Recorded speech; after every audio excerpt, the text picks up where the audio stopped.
वृंदावन बिहारी लाल की जय।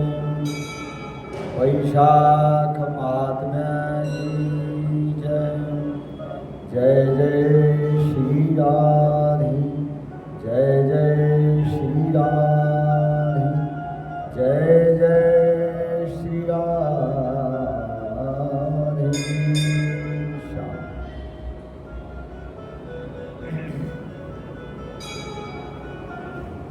शंख मुनि कहने लगे,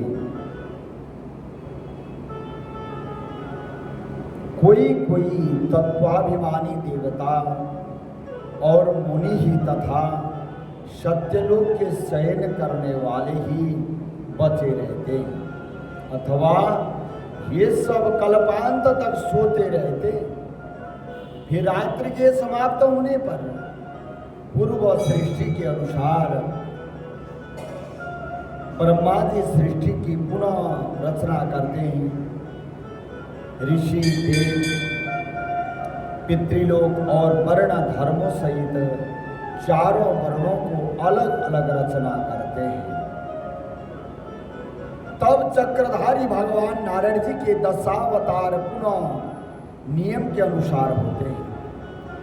जो देवता ऋषि ब्रह्मा जी के संग मुक्ति पाने वाले हैं, वह ब्रह्मलोक में ही रहते हैं, और जो राजा साधु और सिद्धि को प्राप्त हुए वो ब्रह्मलोक वासी हैं।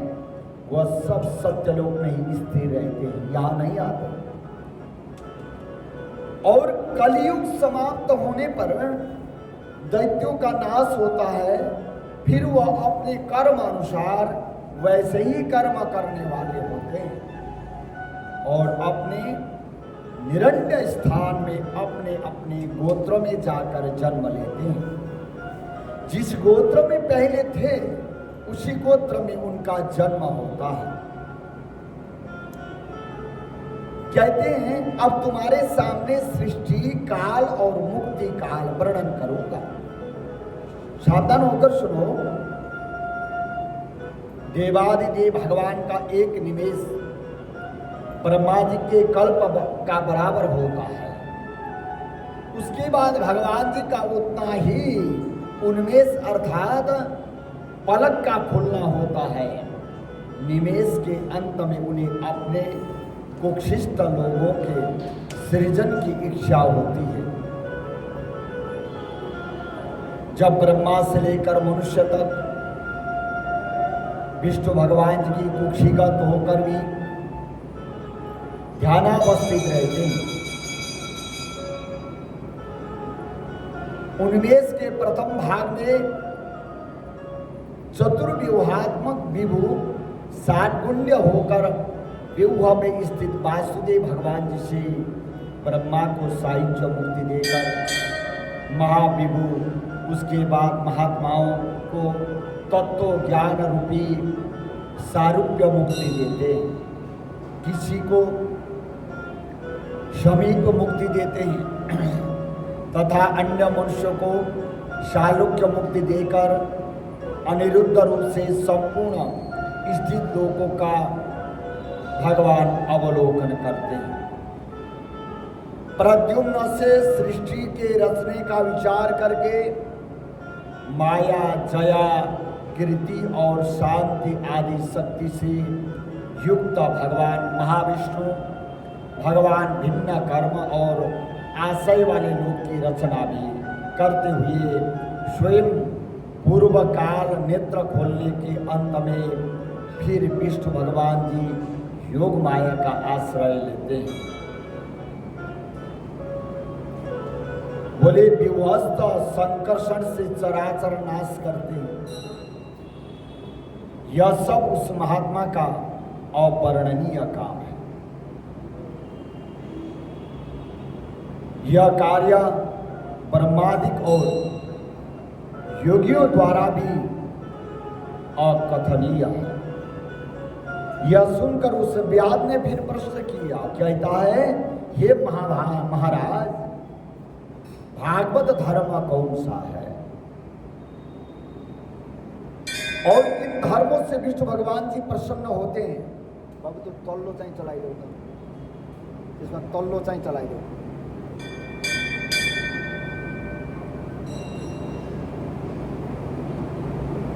ब्याद के ऐसे कहने पर शंख मुनि बोले, जिनका चित्त सदा विष्णु भगवान जी के चरणों में अथवा हरि स्मरण में रहता है, जो लोग ममताहीन रहते,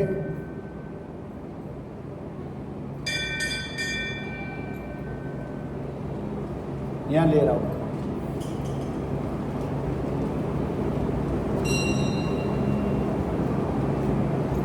और सदाचारी परोपकार करते हैं,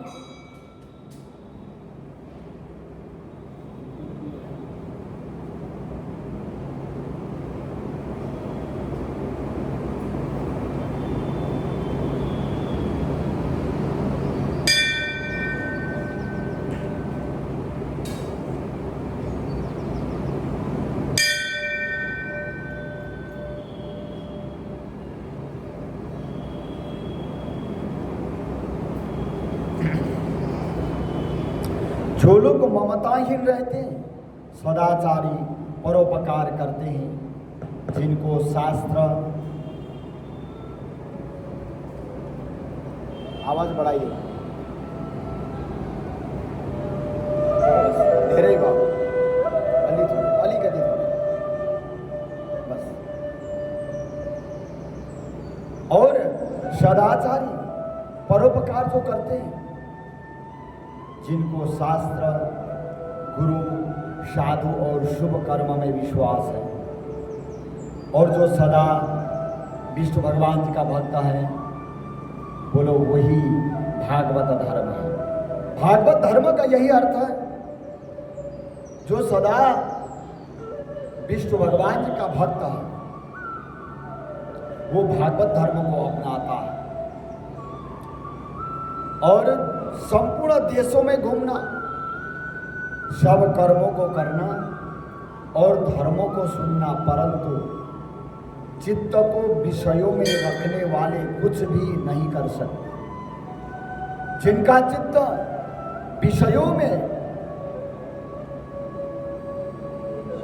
बधा हुआ है, वह आगे नहीं बढ़ सकता। जो विषयों से परे हैं, वही लक्ष्य पर पहुंच सकते हैं।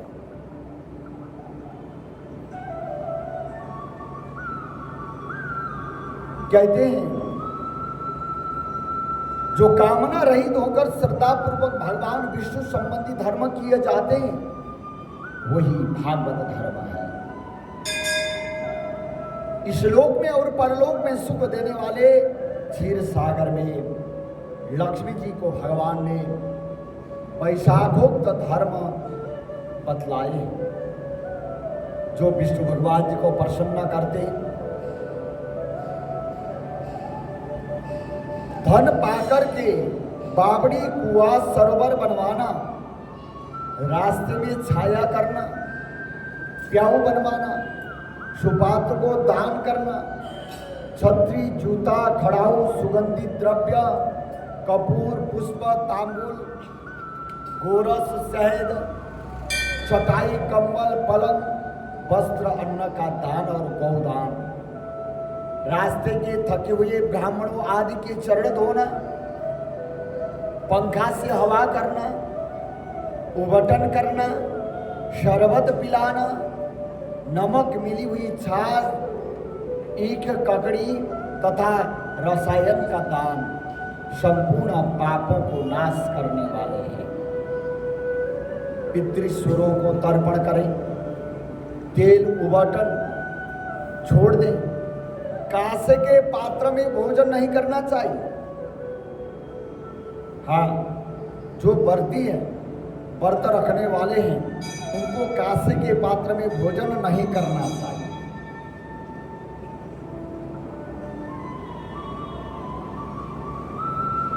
और निषिद्ध भोजन और व्यर्थ विवाद कभी नहीं करना चाहिए। जो अनावश्यक विवाद करते हैं, वो धर्म की हानि करते हैं,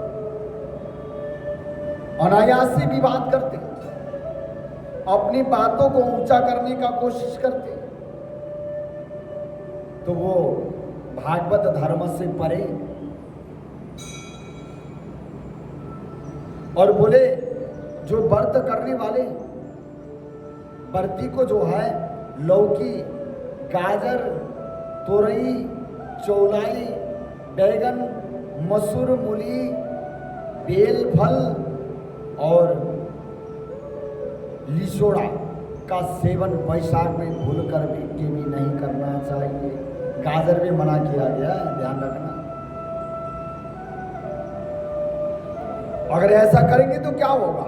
बोले चांडाल की योनि मिलेगी। हाँ, और 100 जन्मों तक पशु बनेगा। मधुसूदन भगवान की प्रसन्नता के लिए प्रातः काल स्नान करके विष्णु भगवान की प्रतिमा बनवाकर वस्त्र आभूषणों से सुसज्जित करके नित्य कर्म करके पूजन करें और वैशाख महात्म्य की कथा मन लगाकर सुने तथा ब्राह्मण को भोजन कराकर दक्षिणा सहित और प्रतिमा ब्राह्मण को अर्पण करें। जो विष्णु भगवान की प्रतिमा बनवाई है वो भी ब्राह्मण को दान कर दे। वैशाखी द्वादशी को दही और अन्न दान, जल का घड़ा, तांबुल, फल और दक्षिणा योग्य ब्राह्मण को दे। धर्मराज को प्रसन्न करने के लिए दही, अन्न, तांबुल, दक्षिणा दान करें। बोले पहले दही और अन्न से पितरों की तृप्ति को अक्षत दे। हाँ, फिर गुरु और विष्णु भगवान जी को दे और यथाशक्ति गौदान करके वैकुंठ प्राप्ति के निमित्त विष्णु भगवान जी से प्रार्थना करें। बोले ऐसा करने से संपूर्ण पापों से छूटकर अपने 100 कुलों को उद्धार करके सूर्य मंडल को भेद करके विष्णु भगवान जी की परम पद को चला जाता है। जब सुरतदेव जी वैशाख महीने के धर्मों की कथा कह रहे थे, इतने में ही वहाँ पंचसाखी और वृक्ष पृथ्वी पर गिर पड़ा। वहाँ ये बात कर रहे थे, करते करते एक पेड़ गिर पड़ा और उस पेड़ की कोटर में से एक बड़ा भयंकर सर्प तत्काल पाप रूपी शरीर को त्याग करके हाथ जोड़कर शीश झुकाकर वहीं पर बैठ गया। बोले वैशाख महात्म्य की जय। तब सुरतदेव जी कहने लगे कि शंखमुनि और व्याध दोनों बड़े विस्मित हुए। बोले ये हुआ क्या? एक पेड़ गिरा, उसमें से एक सांप आया। शंखमुनि ने पूछा तुम कौन? कथा तो पढ़ी होगी आपने, पढ़ ली सारी, खत्म कर दी? अच्छा,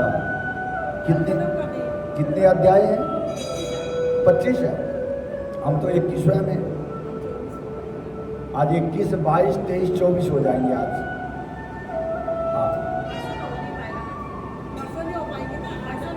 परसों भी करेंगे हम तो, आधा घंटा तो है। सुरतदेव जी कहने लगे कि शंखमुनि और व्याध दोनों बड़े विस्मित हुए। तब शंखमुनि ने पूछा तुम कौन हो और तुम्हारी यह दशा कैसे हुई है? तुम सांप क्यों बने, कैसे बने? तुम कौन हो और तुम्हारी दशा ऐसी कैसे हो गई थी? हे सौम्य, किस कर्म से तुम्हारी ऐसी शुभ बुद्धि हो गई और अकस्मात तेरी मुक्ति कैसे हो गई? यह सब हमें बताओ। पूछने पर दंडवत पृथ्वी पर गिरकर शीश झुकाकर हाथ जोड़कर के कहने लगा, मैं प्रयागराज का निवासी कुशिद मुनि का पुत्र ब्राह्मण रूप यौवन विद्या में बड़ा चढ़ा था। मैं तो विद्वान था, ब्राह्मण था, वैदिक था, वेद पाठ करता था, देव पूजन करता था, बहुत बोलने वाला था, धनवान था, सदा मद से गर्वित रहता था। मेरा नाम रोचन था। उसने कहा कि आसन, शयन, निद्रा, लोकाचार्य, ब्याज लेना यही मेरा व्यापार था। ब्याज लेने का जो काम है फाइनेंस, ये शास्त्रों ने निषिद्ध किया। हाँ, परंतु आजकल फाइनेंस का काम सबसे बढ़कर है। सबसे ज्यादा पैसे तो वही कमाते हैं जो फाइनेंस करते हैं, परंतु शास्त्रों ने फाइनेंस वालों को निषिद्ध बताया। फाइनेंस वालों का दान लेना भी पाप है। हाँ, यह लिखा। बोले, उसने कहा मैं ब्याज लेना देना करता था। हाँ,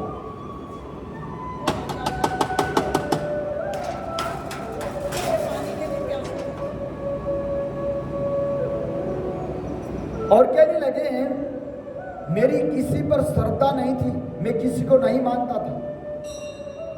इस तरह से मेरा बहुत समय नष्ट हो गया।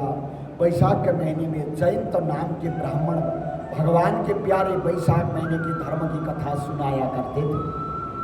हाँ, जहां चारों वर्ण के हजारों स्त्री पुरुष प्रातःकाल स्नान और मधुसूदन भगवान जी का पूजन करके कथा सुनते थे। मैं उस सभा में पगड़ी पहनकर पान चबाते हुए बैठता था। बोली वैशाख महात्म्य की जय। बोले पान चबाता था और पगड़ी बांध के मैं बैठता था वहां पर। मेरे अंदर ये अहंकार था, मैं ही सबसे बड़ा हूं। मैंने तो ये कथा तो कितनी बार सुनी और कितनी बार पढ़ी, और मेरे में ये अहंकार था। बोले हाँ। वो कहने लगा वहां में तमाशा देखने जाता था, मैं कथा सुनने नहीं जाता था कि लोग क्यों आए थे, कैसे कैसे लोग होते हैं, और कौन क्या कहता है। मैं तमाशा देखने जाता था, मैं कथा सुनने नहीं जाता था। है? उसने कहा, और वहां जाकर कभी हंसी करता था, कभी किसी की निंदा करता था। ऐसी लोक बातों से सब श्रोताओं का मन चलायमान हो जाता। उसी दोष के कारण मेरी बुद्धि नष्ट हो गई, आयु छीण हो गई। 14 मनवंतर तक भयंकर नरक में मैं पड़ा। बोला, और 84 लाख योनि को भोगकर अब मैं इस विशाल पेड़ में सर्प बन करके बैठा हूं। हे विप्र से अपने पूर्व जन्मों के कर्मों के फल से 10,000 वर्ष से निराहार निवास कर रहा था कि दैव योग से आपके मुख कमल से निकली हुई कथा को चक्षु गोलोक द्वारा सुनने से, आंखों से सुना, क्योंकि सर्प के कान तो होते नहीं हैं। बोले आंखों से सुना, चक्षु से सुनने के बाद मेरे पाप दूर हो गए और सर्प योनि छोड़कर दिव्य देह धारण करके आपकी शरण में आया।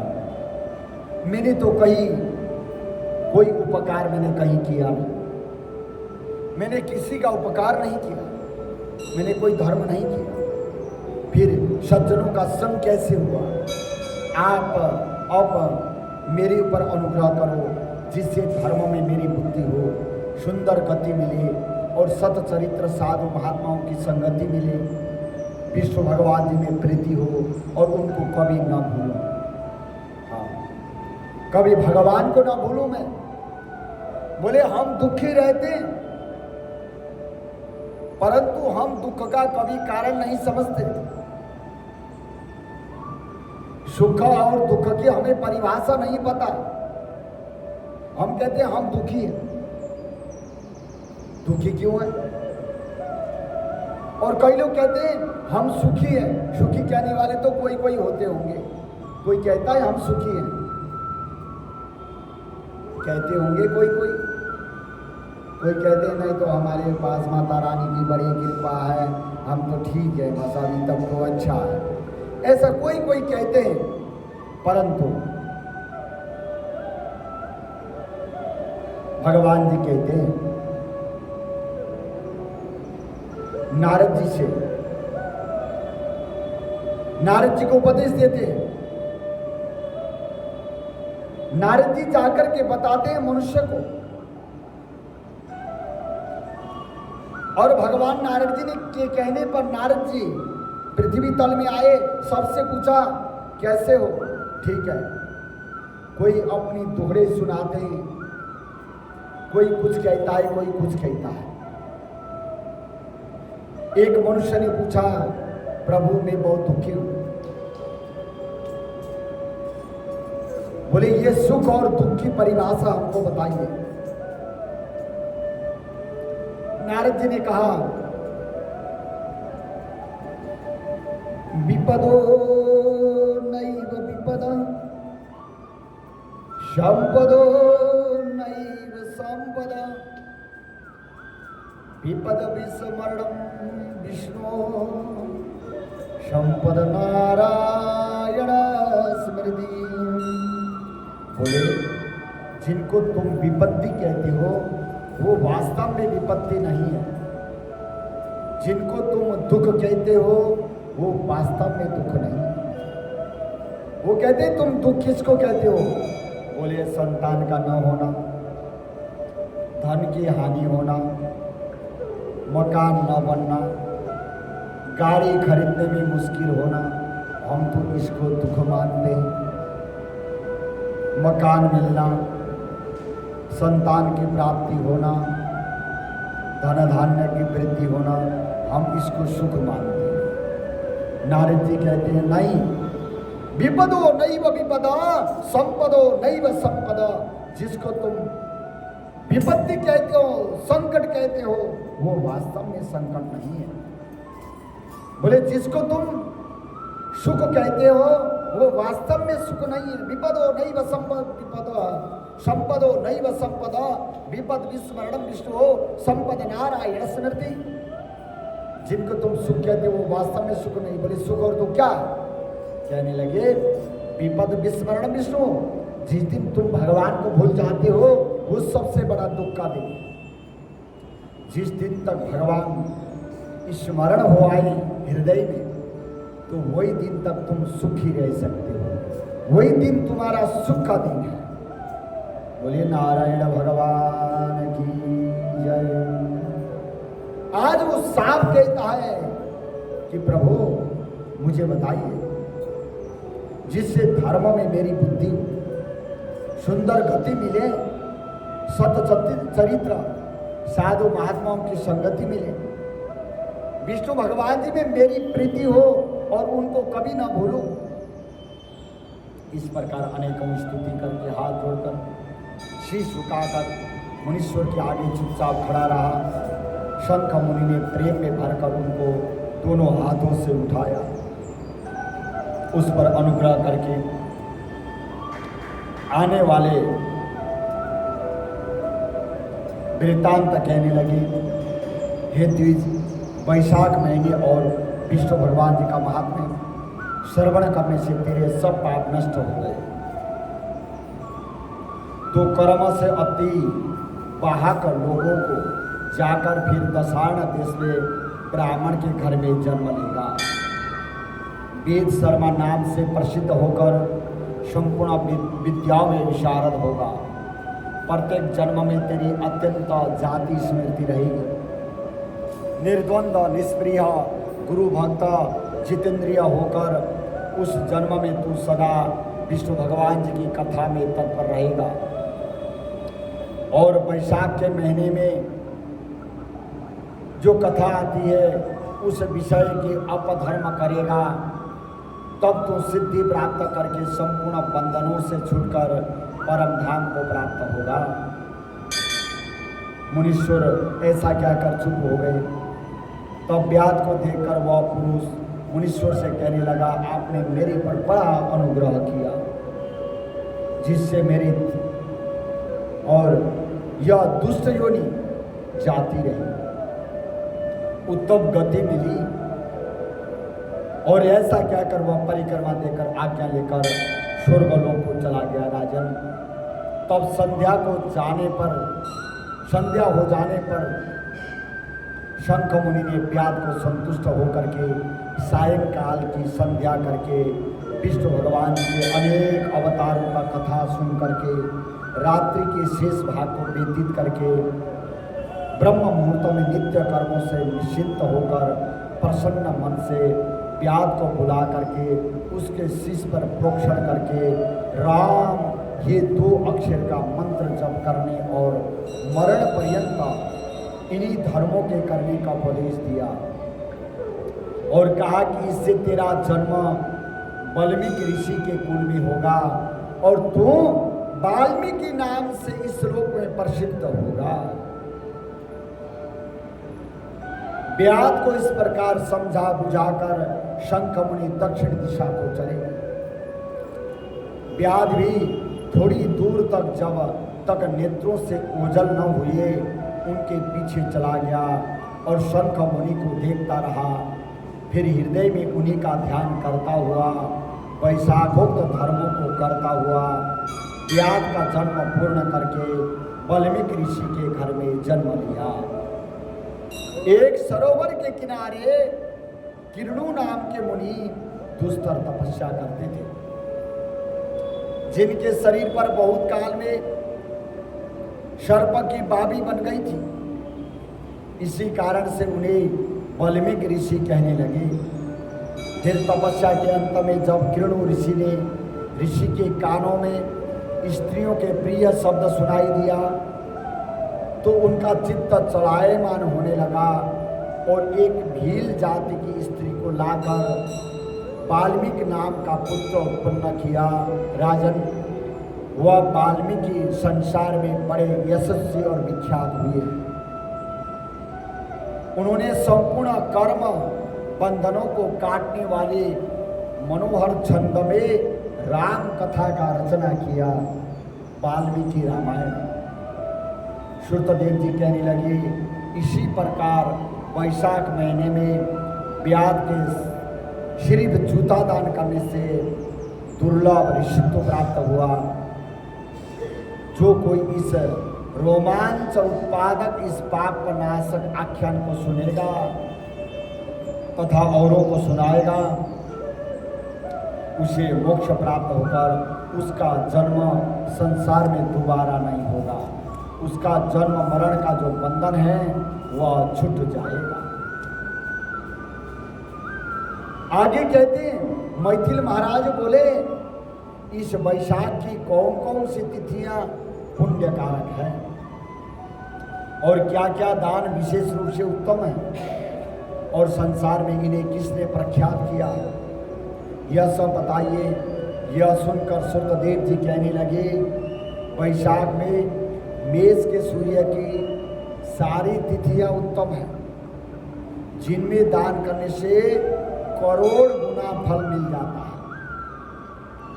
एक एक तिथि में स्नान, दान, होम, पूजा आदि करने से तत्काल मुक्ति मिलती है। कथा सुनने से क्या होता है? बोले, कथा सुनने से रोग अथवा दरिद्रता समाप्त हो जाती है। और जो इन तिथियों को व्यर्थ व्यतीत करता है वह गौघाती, कृतज्ञ, मित्रघाती, आत्मघाती होता है। दरिद्री, धनवान, लंगड़े, अंधे, विधवा स्त्री, बालक आदि सबको यह वैशाखोक्त धर्म अत्यंत सुख से साधन के योग्य है। चैत के महीने में जब मेष की संक्रांति हो, उसी समय पापों के नाश करने वाली अमावस्या करोड़ गया में पिंडदान करने के फल के समान फल की प्राप्ति होती है। यह एक पितृस्वरों के संबंध की पुरानी कथा चली आती है, जो हर और पितरों की है। जब पृथ्वी पर सार्वेण मनवंतर का राज्य था, 30वें कलयुग के अंत में जब संपूर्ण धर्म नष्ट हो गया, उस समय अनर्थ देश में धर्मवर्ण नाम का कोई एक ब्राह्मण हुआ। उसने उसी कलयुग के पहले चरण में मनुष्यों को पापों से युक्त और अपने अपने वर्ण धर्मों से हीन देखा। अपने वर्ण धर्म से हीन ब्राह्मण जो है, वेद पढ़ना बंद कर दिया ब्राह्मणों ने। क्षत्रियों ने लड़ाई करना अथवा देश की रक्षा करना बंद कर दिया। वैश्यों ने व्यापार करना बंद कर दिया, शूद्रों ने सेवा करना बंद कर दिया। तो उसके बाद क्या हुआ? तब एक दिन वह मुनि महात्माओं के सत्र यज्ञ के दर्शन के लिए पुष्कर में चले गए।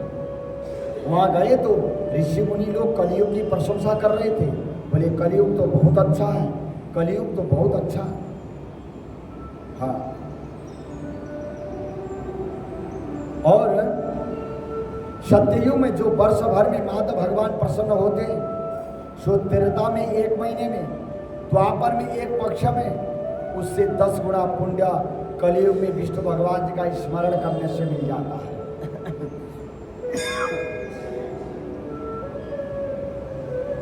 हरे नाम नामई रीति केवलम कलौ नास्तेव नास्तेव नास्तेव गतिरन्यथा। कलयुग में हरि नाम संकीर्तन, अन्य कोई गति नहीं है।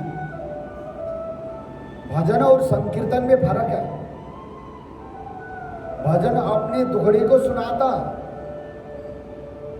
और संकीर्तन केवल भगवान का नाम उच्चारण होता है। इसलिए भजन से बढ़कर संकीर्तन है। कीर्तन जो है, कीर्तन सबसे बढ़कर है। और बोले केवल एक हरि नाम उच्चारण करना उचित है।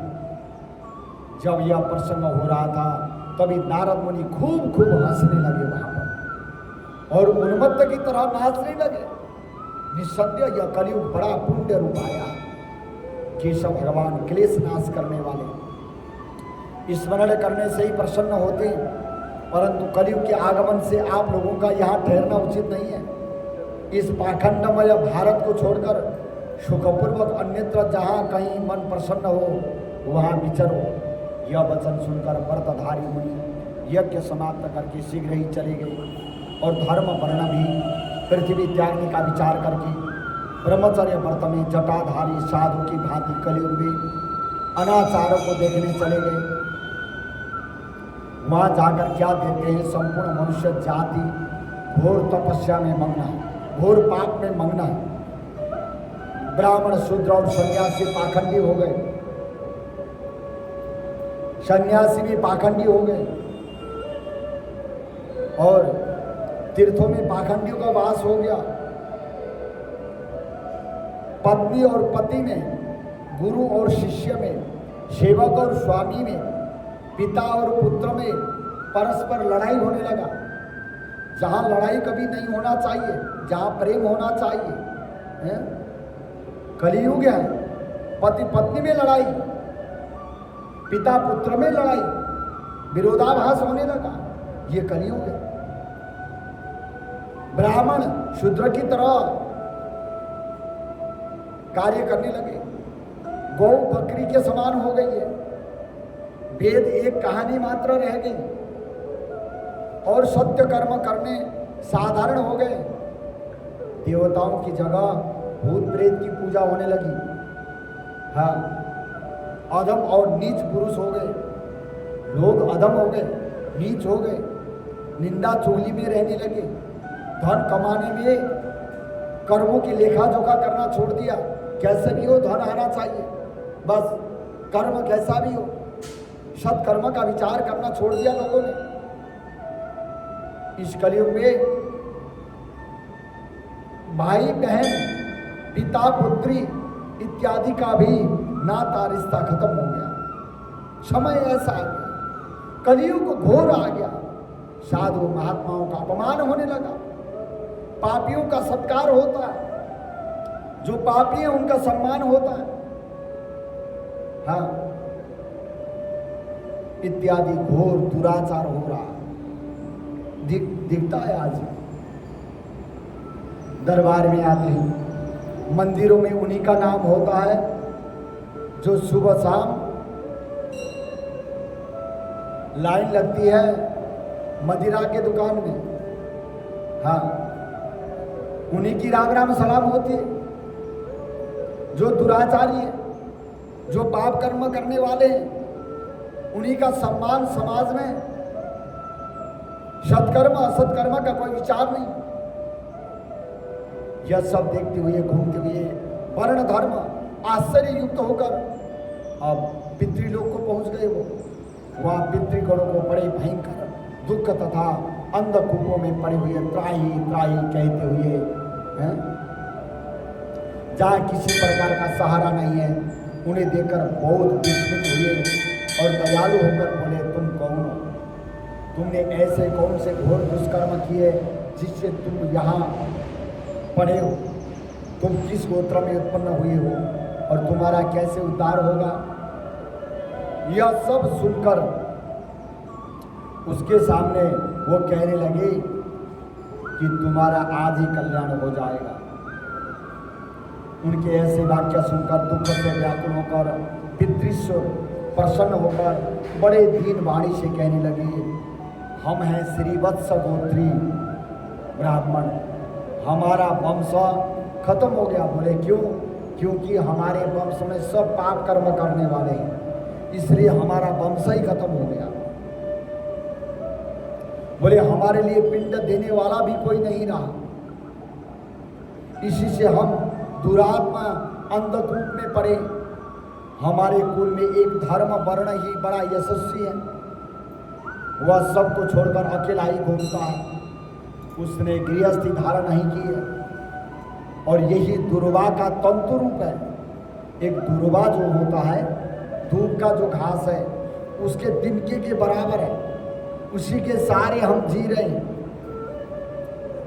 जिसे पकड़कर हम लोग लटक रहे हैं। पितृलोक में जाकर उसने देखा सारे पितृ एक दुर्वा के तिनके से जो है ना लटक रहे हैं। और धर्म वर्ण की आयु क्षीण होने पर, जब धर्म की जो आयु खत्म होगी, धर्म रूपी जो दुर्वा है, ये दिन का जिस दिन खत्म होगा, हम नरक में गिर जाएंगे। इससे हे तात, तुम पृथ्वी पर जाकर धर्म वर्ण को समझाओ कि तुम्हारे पितृश्वर दुख से पीड़ित है, केवल एक दुर्वा के सहारे बैठे हुए हैं, लटके हुए हैं, और तुम्हारे मरने पर और संतान न होने पर हम और तुम सब अंधता मिश्र कूप में पड़ेंगे। इसलिए गृहस्थ धर्म ग्रहण करके संतान वृद्धि करें। जिन्होंने गृहस्थ धर्म को अपना लिया वो सबसे बढ़कर ऋषि हैं। धर्म पालन के लिए घर छोड़ करके जंगल में जाने से सन्यासी नहीं होता। बोले वो धर्म मार्गी नहीं होता। धर्म मार्गी तो वो है जिन्होंने गृहस्थ धर्म को उचित रूप से, सम्यक रूप से पालन किया, और वही वास्तव में सत्य है। उसने कहा जाओ, जाकर के गृहस्थ धर्मों का पालन करके हमें पिंड देने वाला संतान उत्पत्ति करो।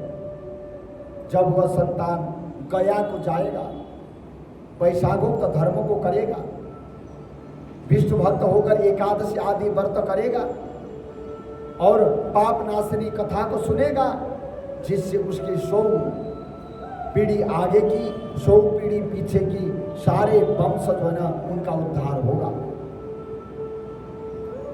तुम ऐसे सत्य वाक्य समझाकर धर्म वर्ण को गृहस्थ में परिवर्तित करो। जाओ।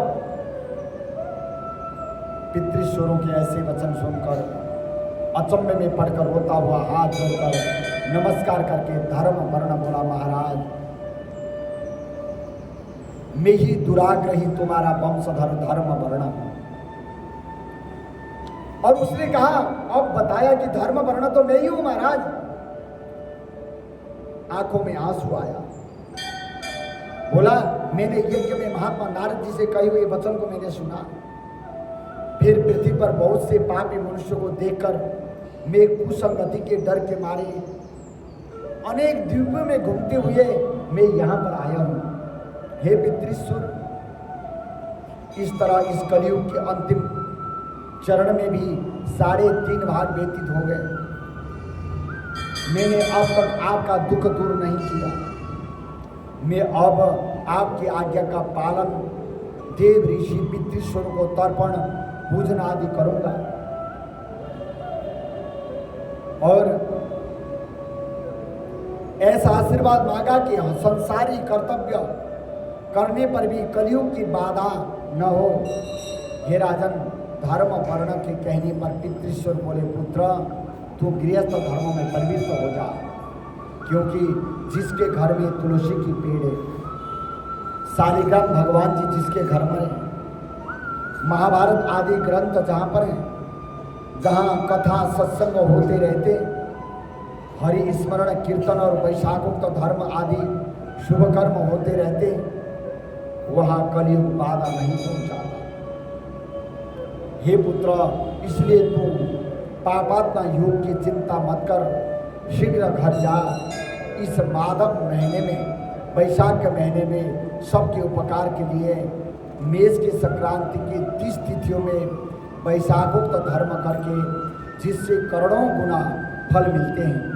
चैत्र की अमावस्या में पिंडदान, श्राद्ध इत्यादि करना और जल से भरा हुआ घड़ा का दान करना, हाँ, और कपूर और अगर की वास ना हो और दान करके और सबके उपकार के लिए गृहस्थी बनकर उत्तम संतान प्राप्त करना,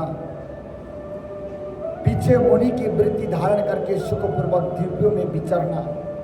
पितृश्वरों की ऐसी आज्ञा पाने के बाद धर्म वर्ण शीघ्र ही पृथ्वी पर वापस आया और चैत के महीने में मेष की संक्रांति के दिन प्रातःकाल स्नान करके देव ऋषि पितृश्वरों का तर्पण करके जल का भरा हुआ घड़ा दान कर दिया